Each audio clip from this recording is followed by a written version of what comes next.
Saya Stiana Larisma Dan saya Hadina. bersama kita menggali dunia melalui suara. Jadi teman-teman, pada kesempatan kali ini, di video ini kami akan membahas nih tentang energi yang dapat diperbarukan dan tidak dapat diperbarukan. Jadi simak video ini sampai akhir ya.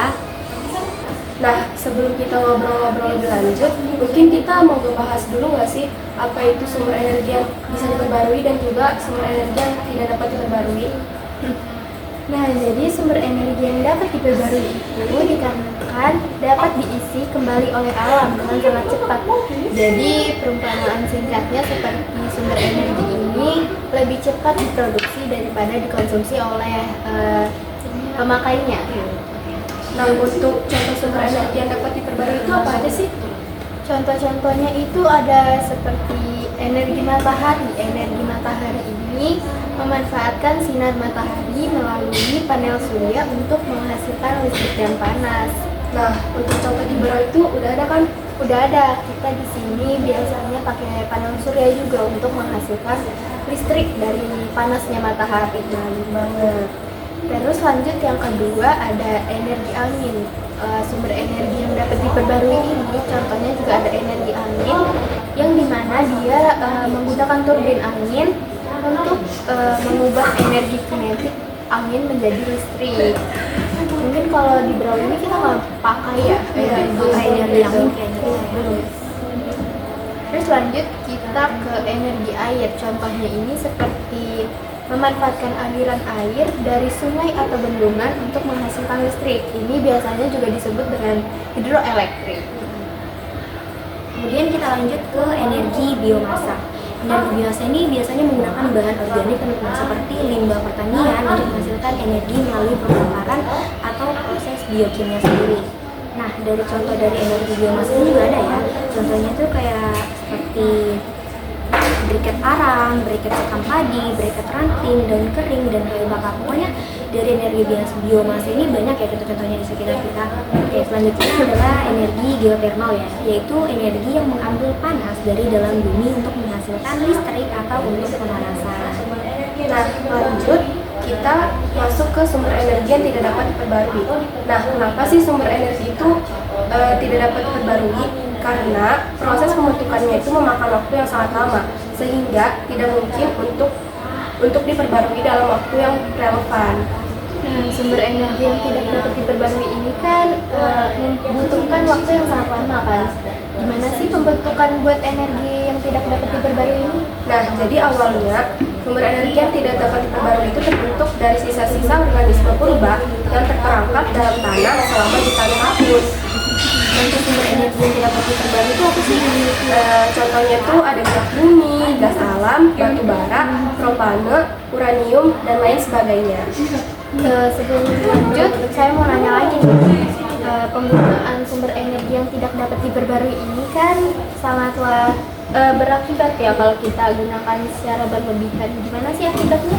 Nah, kalau kita menggunakan secara berlebihan itu mengakibatkan kerusakan lingkungan dan juga kepunahan. Berarti bahaya banget ya dampaknya Iya, dari benar tidak dapat banget, diperbarui bahaya. kalau digunakan secara berlebihan. Makanya kalian jangan menggunakan sumber energi itu secara berlebihan, teman-teman. Benar banget. Tapi salah satu contoh energi yang tidak dapat diperbarui di Berau ini apa sih kira-kira? Contohnya tuh kita pernah rasain nggak sih namanya kita kelangkaan bensin. Benar banget. Waktu itu sampai kayak kita nggak bisa nemuin bensin di mana-mana karena susah banget didapetinnya. Harganya juga naik banget ya Iya, kalau jadi ada melonjak harga. harganya karena kelangkaannya minyak bumi. Nah, saya mau nanya nih, apa sih penyebab bisa bensin tuh langka di mana-mana? Iya, berapa tuh?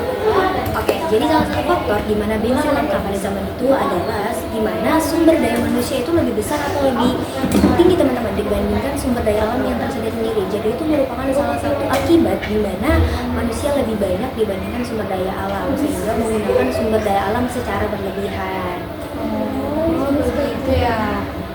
Pastinya bakal mengakibatkan banget kalau kita pakai sumber energi ini secara berlebihan karena memang sebetulnya kita ini menggunakan sumber energi yang tersedia itu dengan secukupnya saja.